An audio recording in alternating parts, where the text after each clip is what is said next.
কারণ হচ্ছে ইজিপশিয়ানরা বিশ্বাস করতো তাদের লাইফটা হচ্ছে মানুষের জীবনটা সূর্যের যে যাত্রাপথ, সোলার যে পাথ, সেরকম, অর্থাৎ পশ্চিম দিকে অস্ত যায়। সেই জন্য তারা পিরামিড তৈরি করতো পশ্চিম দিকে, অর্থাৎ যেদিকে সূর্য অস্ত যাচ্ছে সেদিকেই হচ্ছে মানুষের মতো মানুষের শেষ।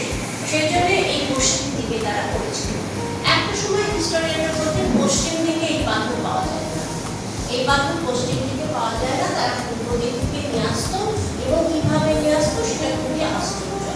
এখন ইতিহাসবিদরা বলেন যে না, পশ্চিম দিকেও পাওয়া যেত এবং সাধারণত যেটা হতো, নারীদের প্রতি বছর সাংঘাতিক বন্যা হতো, সেই বন্যার তোড়ে পাথরগুলো ওই দিকে এসে নারীদের ফিরে এসে জমা।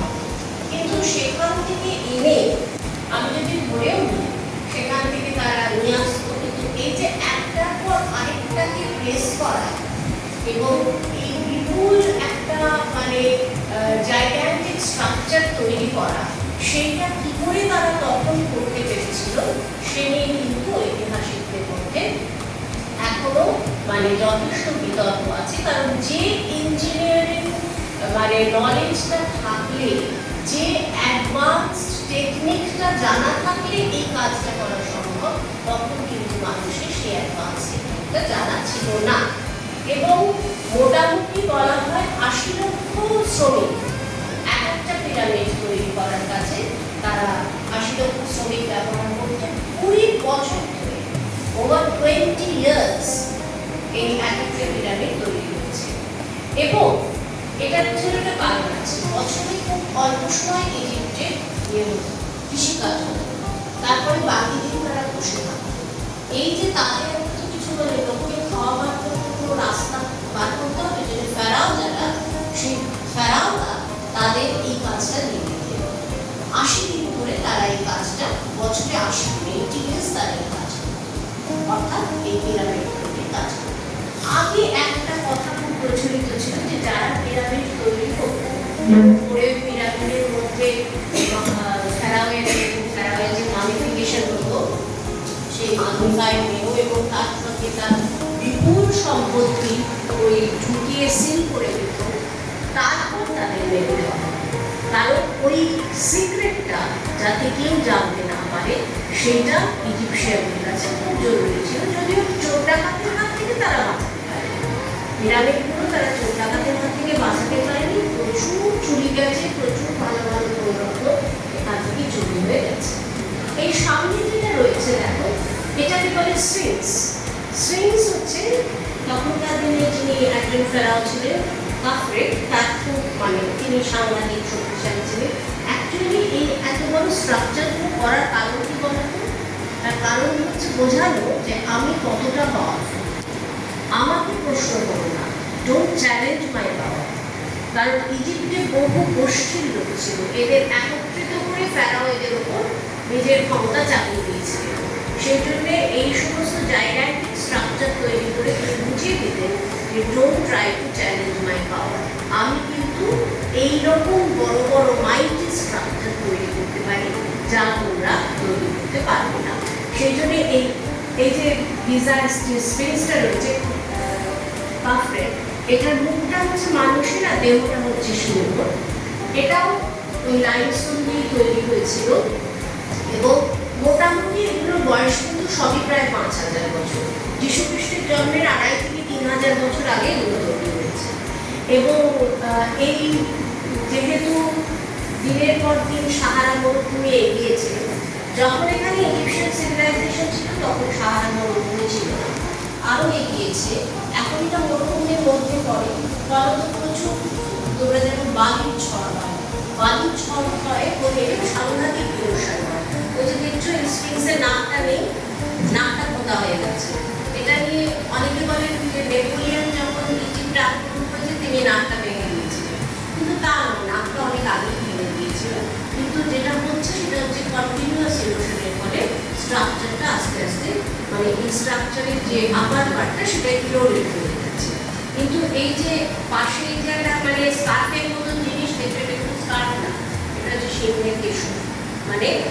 সিংহ তো একটা সাংঘাতিক ইউরোপ আফ্রিকার সিংহ হচ্ছে মানে প্রাণীদের রাজা। সুতরাং আফ্রিকা যখন যেখানে কনসার্ন সেখানে সিংহ মানে পাওয়ার, সিংহ মানে হচ্ছে strength। ইজিপ্টের প্রসঙ্গে আমি আরেকজন মানে একজন ফেরাওয়ের কথা বলবো, তিনি হচ্ছেন টুটেনখামেন। টুটেনখামেনের নাম তোমরা শুনে থাকবে। 18 বছর বয়সে তিনি মারা যান। তার মতন বড় লোক ফেরাও ইজিপ্টের ইতিহাসে আর পাওয়া যায় না। এবং 18 বছর বয়সে তিনি আগে মনে করা হতো তাকে, যেহেতু মামিফাইড বডিটা পাওয়া গেছে, সেই টুটেনখামেন যখন রাজা হয়েছেন তখন কিন্তু পিরামিড তৈরির যুগ শেষ হয়ে গেছে। পিরামিড তৈরির যুগ কিন্তু বেশি দিন ছিল না, ফেরাওরা খুব বেশি দিন ওই পিরামিড তৈরি করেনি।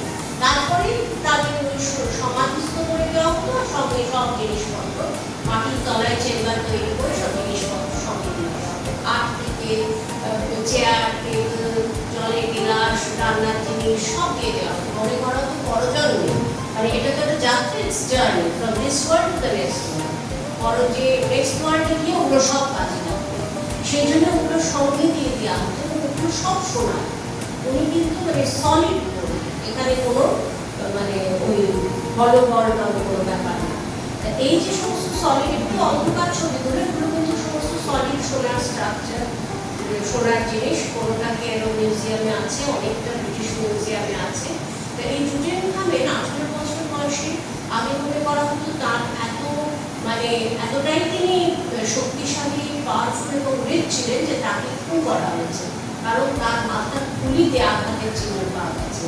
কিন্তু পরবর্তীকালে যারা হিস্টোরিয়ান, যারা গবেষণা করেছেন, তারা করে এক্সরে করে ওই মামিফাইড বডির উপর এক্সরে করে দেখেছেন যে হাঁটু এবং থাইয়ের হাড় ভেঙে গিয়েছিল, ফ্র্যাকচার হয়েছিল এবং স্কালে ফ্র্যাকচার হয়েছিল। এটা অনুমান করা হয় যে খুব তীব্র গতিতে হাই স্পিডে উনি চ্যারিয়েট বা রথে করে আসছিলেন, সেখানে উনি ছিটকে পড়ে যান। সে ছিটকে পড়ে গিয়ে ওনার হাঁটু এবং থাই ইঞ্জুরি হয়, স্কাল ইঞ্জুরি হয়। এছাড়া সেই সময় ইজিপ্টে ভীষণ ম্যালেরিয়া এবং ওনার ম্যালেরিয়াও হয়েছিল। যাই হোক, এই কারণে তিনি অল্প বয়সে মারা গেলেন এবং পাছে তার জিনিসপত্রকেও খুঁজে পায়।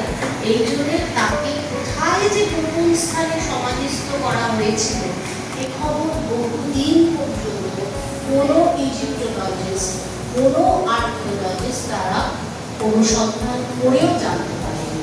তার কারণ হচ্ছে যে অ্যাকচুয়ালি ইজিপশিয়ানরা খুব বুদ্ধিমান ছিল। তারা কি করতো, এই পাছে চোর ডাকাতরা ঢুকে এগুলো চুরি করে নেয়, তারা একটা কার্স বা অভিশাপ দিয়ে রাখতো যে যে হাত দেবে তার একটা কোনো না কোনো বিপদ হয়ে যাবে। এবং প্রথম যিনি এই নিয়ে গবেষণা শুরু করেন, খুঁজতে শুরু করেন, তিনি একটি বিষাক্ত পোকার কামড়ে মারা যান ইজিপ্টে। তখন লোকের মধ্যে বিশ্বাস আরও বদ্ধমূল হয় যে তাহলে বোধ হয় টুটেনখামেনের যে মমি বা টুটেনখামেনের যে সমাধি, এটা খুঁজে পাওয়া যাবে না বা খুঁজে পাওয়াটা উচিত হবে না। কিন্তু দুজন অত্যন্ত বেগরোয়া মানে পুরাতত্ত্ববিদ এবং ইজিপ্টোলজিস্ট, হাওয়ার্ড কার্টার এবং লর্ড কার্নারগন, তিনি আসেননি, তিনি টাকাটা দিয়েছিলেন, তিনি এই এক্সকাভেশনের টাকাটা দিয়েছিলেন। সেই হাওয়ার্ড কার্টার কিন্তু তিনি আশা ছাড়েননি, তিনি বহু মানে চেষ্টা করে করে শেষ অবধি এই টুটেনখামেনের সমাধি খুঁজে পেয়েছিলেন। সেখানেও গল্প আছে যে এইটা খুঁজে পাওয়ার পরে বিদেশে যখন এটা খুঁজে পাওয়া যায় তখন লর্ড কার্নারগনের বিরাট একটা কার অ্যাক্সিডেন্ট হয়েছিল, হাওয়ার্ড কার্টারের আদরের কুকুর মারা গিয়েছিল, অনেক কিছু হয়েছিল।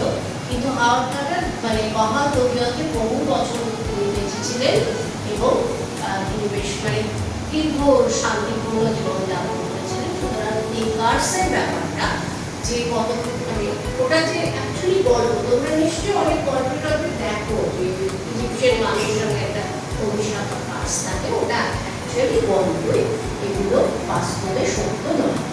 It is yet to be established. Faint blood marks have been found which suggests human blood of AB positive. এই যে ছবিটা, এই ছবিটাতে এটা কোনো ছবি, এটা একটা ছবি। শ্রাউড মানে হচ্ছে যে কাপড় দিয়ে মৃতদেহ জমিয়ে রাখা হয়।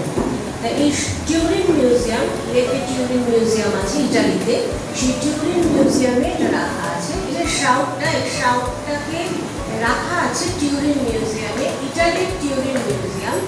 এবং এই যে ছবিটা, এই ছবিটা 1898 সালে, এটা ছবি না, এটা হচ্ছে ছবির নেগেটিভ। ছবির নেগেটিভ থেকে 1898 সালে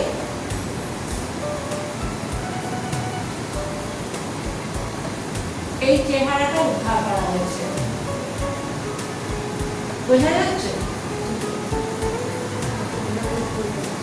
একটা মুখ, তাতে দাঁড়িয়ে রয়েছে, চোখ আছে, বেশ বড় চুল, এবং মানে সব থেকে মুখটা দেখতে পাচ্ছেন বেশ healthy body.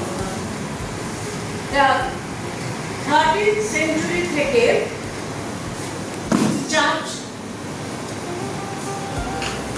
13th century onwards church এটা প্রচার করতে শুরু করে যে এটা হচ্ছে যীশু খ্রিস্টের সেই শ্রাউট, সেই কাপড় যেটা দিয়ে মৃত্যুর পর যীশু খ্রিস্টকে মুড়ে রাখা হয়েছে।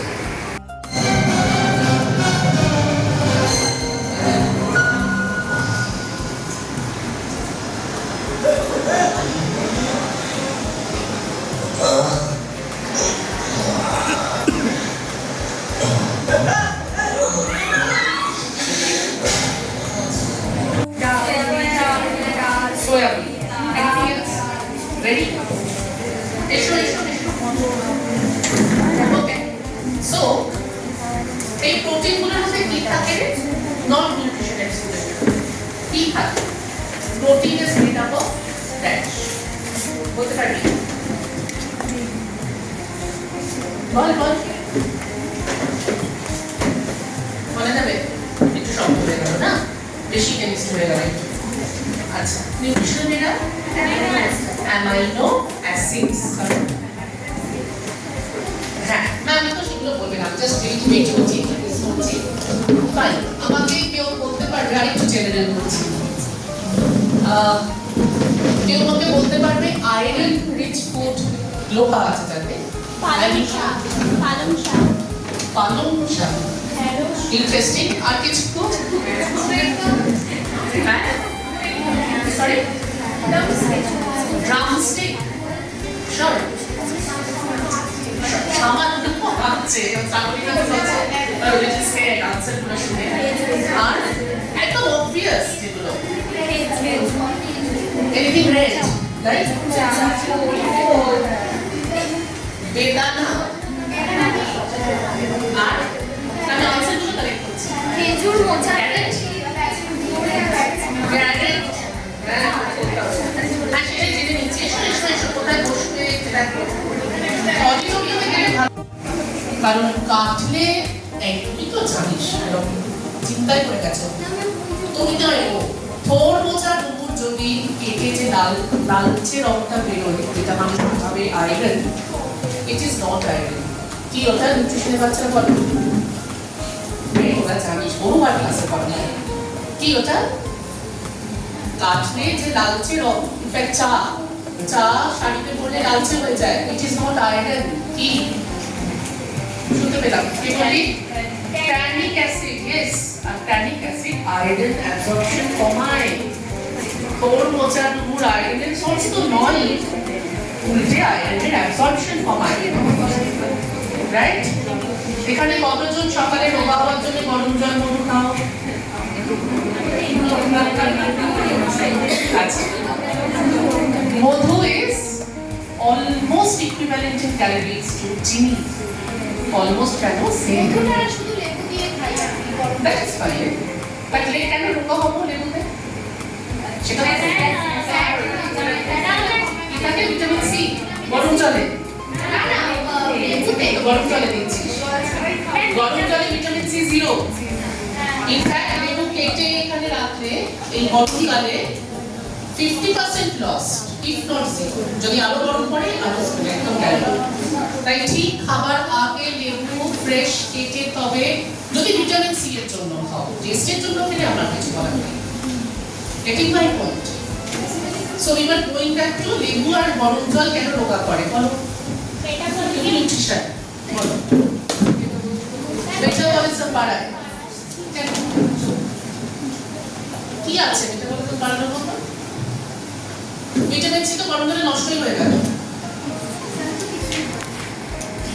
হয় না।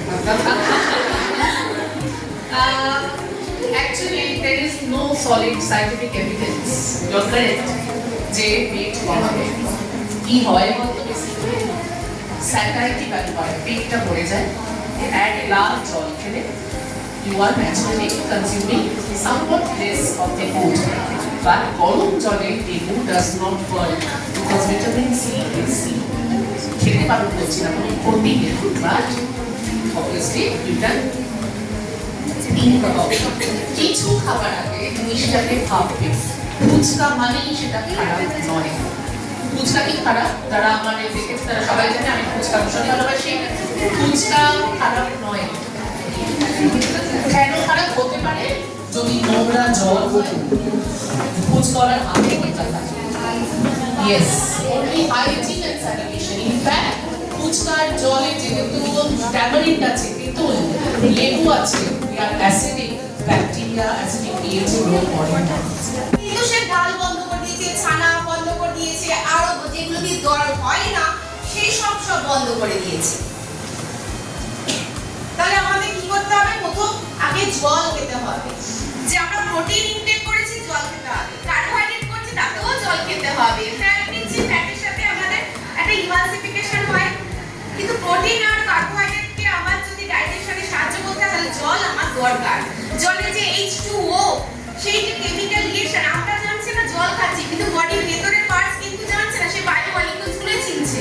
হাইড্রোজেন, অক্সিজেন, সালফার, নাইট্রোজেন এগুলো চিনছে। সে চেনেই না ভাত খাচ্ছ না রুটি খাচ্ছ না জল খাচ্ছ না চিকেন খাচ্ছ, কিচ্ছু চেনে না। ঠিক আছে? তাহলে সেই বায়ো মলিকিউলসগুলো গিয়ে ভেতরে রিঅ্যাকশন হচ্ছে। ওই জন্যই তোমরা বায়োকেমিস্ট্রিটাকে পড়ো, তাই তো? বায়োকেমিস্ট্রির এখানেই গুরুত্ব, যে তোমরা যেখানেই যত দূর পর্যন্ত যাও না কেন, যারা নিউট্রিশনের মেয়েরা, যারা কেমিস্ট্রি পড়েছো, এখানে তাদের গুরুত্ব। তারা একটা আননোন ডিজিজ যদি তোমার কাছে আসে, তুমি যদি প্রপার বায়োকেমিস্ট্রি তোমার কাছে ক্লিয়ার থাকে, তোমার যদি ফিজিওলজিটা ক্লিয়ার থাকে, তাহলে তুমি খুব সুন্দরভাবে তাকে হ্যান্ডেল করতে পারবে। কারণ তোমার বেসিক নলেজটা তৈরি হয়ে আছে। গ্লাইকোলাইসিস, ফেস সাইকেল, এগুলো যদি তোমার ক্লিয়ার হয়ে থাকে, অটোমেটিক্যালি তুমি সেটাকে কন্ট্রোল করতে পারবে। তারপরে কি রয়েছে? Proper slip. যে আমরা সবাই জানি, শুধু নিউট্রিশন না, সবাই জানি সত্যি রেস্ট হয় তাহলে খুব তাড়াতাড়ি আমরা রিকভার করি। সে সাধারণ ভাইরাল ফিভার হোক, ব্যাকটেরিয়াল ফিভার হোক, যে কোনো রোগ হোক না কেন, তাহলে আমরা খুব তাড়াতাড়ি সার্ভাইভ করি। যখন কারোর কোনো প্রবলেম হয়, ধরে নাও আইবিএস এর পেশেন্ট, কারণ শুনেছো? তাহলে আইবিএস এর পেশেন্ট যখন হঠাৎ করে তার বাড়াবাড়ি হলো, তাকে একটাই কথা আমি বলে থাকি যে অন্তত 2-3 দিন একটু রেস্ট নাও, একটু কাজের থেকে ছুটি নাও, 2-3 দিন রেস্ট নাও, এক সপ্তাহের মধ্যে তুমি আবার ফিট অ্যান্ড ফাইন হয়ে যাবে। আর যদি না নাও, তাহলে কন্টিনিউ চলতে থাকবে, কখন আবার এটাকে কন্ট্রোল হবে আমার হাতে আর কিছু নেই। কারণ রেস্ট না হলে আমাদের ব্রেন হেলথও আমাদের রেস্ট পায় না। তাহলে আমরা ফুডটাকে ভালো করে যদি না ধুয়েই আমরা যদি সেটাকে খাই, রান্না করি, কাটি, তাহলে সেখান থেকেই আমার সেটা পারফরমেশন হয় যে আমাদের ফুডের বাইরের স্কিনটাতে নোংরা রয়েছে, তাই? আলুর স্কিনটাতে নোংরা থাকে, তাই না? পেঁয়াজের খোসাটার উপরে কষ্ট হয়েছে, আমারও কষ্ট হচ্ছে, একদিনে কি চেঞ্জ হয়? আজ 17 বছর পেরিয়ে আজ চেঞ্জ হয়েছে। যে আগে ভালো করে ধুয়ে আর কেটো না। এবার তুমি কি করছো? রান্না করছো, সেখানে ঢেকে রান্না করো। যে ইউটেনসিলটা রয়েছে সেটাকে ভালো করে ধোও, যে চপিং বোর্ডটা রয়েছে সেটাকে ভালো করে ধোও। এখন আবার একটা ট্রেন্ডে হয়েছে যে এতদিন প্লাস্টিকের চপিং বোর্ডটা ইউজ করা হতো, তাই না? এখন বলা হচ্ছে প্লাস্টিকটা নয়, এটা ক্ষতি করছে, আমরা বুঝতে পারছি না। এত সূক্ষ্মভাবে ক্ষতি করে আমরা চট করে বুঝতে পারি না। আমরা অনেকদিন পরে গিয়ে সেটাকে ভাবি যে না, এটা থেকে হয়তো হয়েছে। আমরা ফুড থেকে আমরা যতটা ভালো হতে পারি, ফুড আমরা যদি রং প্রসেসে খাই, আমাদের খারাপও হতে পারে, সবটাই হতে পারে। তাহলে আমরা কিভাবে সেটাকে গ্রহণ করছি, কিভাবে সেটাকে খাচ্ছি, সেটাও ডিপেন্ড করছে। এটা একটা হাইজিন, ফুড হাইজিন। তাহলে তার সাথে আর কি হচ্ছে, আমরা যখন কাটছি, আমাদের ইউটেনসিল বললাম, আমরা চারপাশে ডাস্টারগুলোকে, যে মপিং ডাস্টার, সেটাকে আমরা বলছি, সেটাকে পরিষ্কার করা। আমরা যে নাইফটা দিয়ে কাটছি সেটাকে পরিষ্কার রাখা, আমাদের হ্যান্ড পরিষ্কার রাখা। যে আমরা খাচ্ছি, আমাদের এইখানে নেল রয়েছে, আমার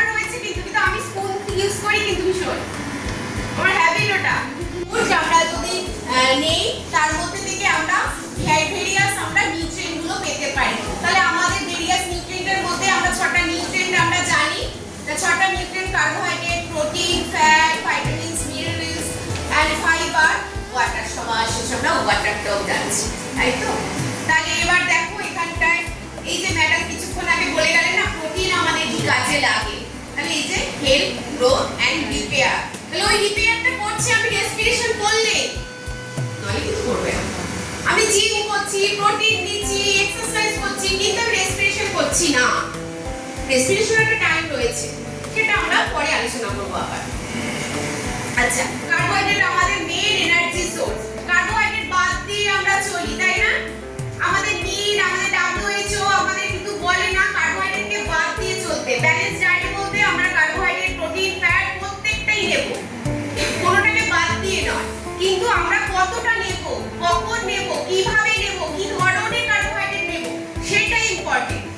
কার্বোহাইড্রেটটাকে অ্যাভয়েড করে না। ফ্যাট, ফ্যাট বলতে কি বোঝো তোমরা? কি বোঝো বলো?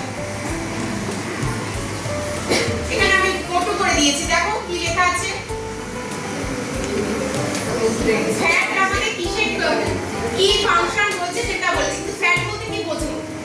কি ধরনের ফ্যাট? এই যে ফাংশন করছে বলছে সাপোর্ট ব্রেন, হার্ট হেলথ, ওটা হার্টটাকে মিস্টেক হয়ে গেছে, heart health, liver health support করে, কিন্তু সে কোন ফ্যাট? একজন বলো, ওই যে পেছনে তুমি বলো, কি বলছো বলো, কোন ফ্যাট? হ্যাঁ বলো। unsaturated আর saturated fat হয় তো স্যাচুরেটেড না, আনস্যাচুরেটেড ফ্যাট। unsaturated fats আমাদের শরীরের জন্য পলি আনস্যাচুরেটেড, তাই তো? মোনোফা মুপা, তাই তো? স্যাচুরেটেড ফ্যাট খুব খারাপ, খুব খারাপ না, বেশিরভাগ আমরা আনস্যাচুরেটেড কম্পারিজনে দেখি ওটা বেশি। একদম একদম। তাহলে এখানটার ফ্যাট বলতে হেলদি ফ্যাটের কথা সবার আগে বলা হয়, যে হেলদি ফ্যাটকে কি বলে? Essential fat. সেই এসেনশিয়াল ফ্যাটের মেইন সোর্সটা কি বলো তো? হ্যাঁ, HDL কোলেস্টেরল। হ্যাঁ, HDL তো ওটা তো ব্লাড রিপোর্টে কোথাও আসছে তো বুঝলাম, কিন্তু মেইন সোর্স আমাদের ফ্যাটের যে আমরা এসেনশিয়াল ফ্যাটটাকে বলছি, আর কি টার্ম জানো? ওমেগা 3 ফ্যাটি অ্যাসিড তাহলে সেটা এসেনশিয়াল অয়েল থেকেই আসছে, এসেনশিয়াল ফ্যাট থেকে আসছে। তাহলে সেটা এসেনশিয়াল ফ্যাটটা কি আমাদের ওমেগা 3 কুফা তো? তাহলে ভুলে যাই না। তা আমরা সবই জানি, কিন্তু হঠাৎ করে জিজ্ঞেস করলে বা হঠাৎ করে আমরা কিছু নিজেরাই বলে ভুলে যাচ্ছি। তো এটাকে ক্লিয়ার রাখতে হবে যে কুফা তাকেই আমরা ওমেগা 3 বলছি। তারও কিছু ভাগ রয়েছে, ডিএইচএ, ইপিএ, এগুলো না, এগুলো সবই এসেনশিয়াল। তাহলে এই এসেনশিয়ালের ফ্যাটগুলো আমাদের খাবার মাধ্যমে নিতে হবে, সেগুলো কুকিং অয়েল থেকে কিন্তু নয়। ফ্যাট আমাদের গুরুত্বপূর্ণ, কিন্তু আমাদের কুকিং অয়েলটা যেটুকু দরকার সেটুকু, তার বেশি আমরা যতই কুকিং অয়েল থেকে ফ্যাট নেই, সেটা কিন্তু ওই যে এলডিএল কে বাড়াবে, ট্রাইগ্লিসারাইড কে বাড়িয়ে রাখবে। তাহলে আমরা আসল ফ্যাটটাকে বংশ কম করে দেই, আমরা যেটা আমার ক্ষতিকারক সেটা নিতে থাকি।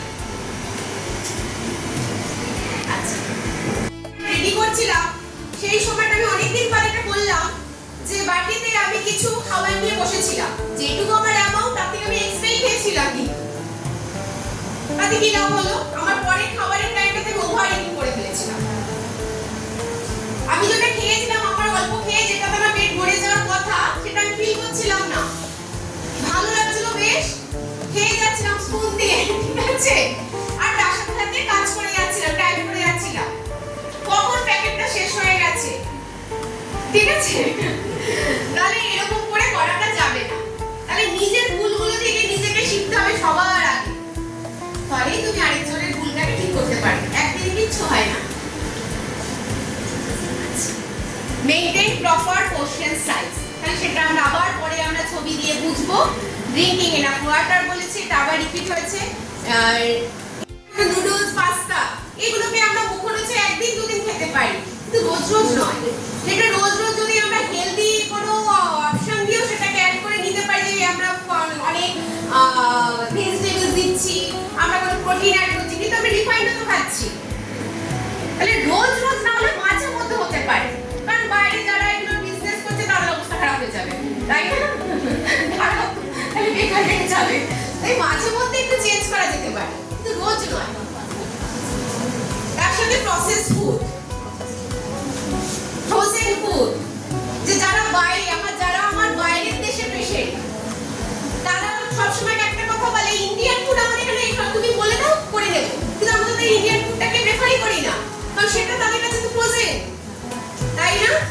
তাদেরকে আবার বোঝাতে হয়। যে বোঝে সে ভালো হয়, যে না বোঝে সে চলে যায়। আবার অনেকদিন বাদে 2-3 বছর বাদেও আবার ফিরে আসে যে আমি না একটু ভালো হয়েছিলাম, আবার একটু সুযোগ দেবে? নিশ্চয়ই দেবো, কেন দেবো না? ঠিক আছে, তাহলে এটাও ভাবতে হবে। তার সাথে কি ফ্রাইড ফুড, যে ফ্রাইড ফুড কি, হ্যাঁ ম্যাডাম ফুচকার কথা বলছে, ফুচকা ভালো কিন্তু খেয়াল রাখতে হবে ফুচকা ডিপ ফ্রাইড ফুড, তাই না? ফুচকাতে কি আছে, ওই যে আমরা যে খাবারটা খাবো দেখবো আমরা ভাবতে সবার আগে ওটার মধ্যে কি আছে, কেন খারাপ হচ্ছে, কেন ভালো বলা হচ্ছে। যাদের অ্যাসিডিটির সমস্যা আছে সে খেতে পারে না, আবার এমনও মানুষ আছে তেঁতুল খেতে খুব ভালোবাসে, তাকে আমি তেঁতুলটাকে ইউজ করাই। যে আমার কাছে সারা জীবনে আমি একজন পেশেন্টকে পেয়েছিলাম যে পাতি লেবুটা দাঁত দিয়ে চিবিয়ে খেতে পারে। কেউ পারবে খেতে এটা? কিন্তু তার কোনো কষ্ট হয় না, তাহলে কি খুব ভালো, তো মানে ভিটামিন সিটাকে খেতে পারবো। এত সুন্দর যদি খেতে পারে আমি তো ইউটিলাইজ করাতেই পারি, আমি বসেই গেছি করানোর জন্য।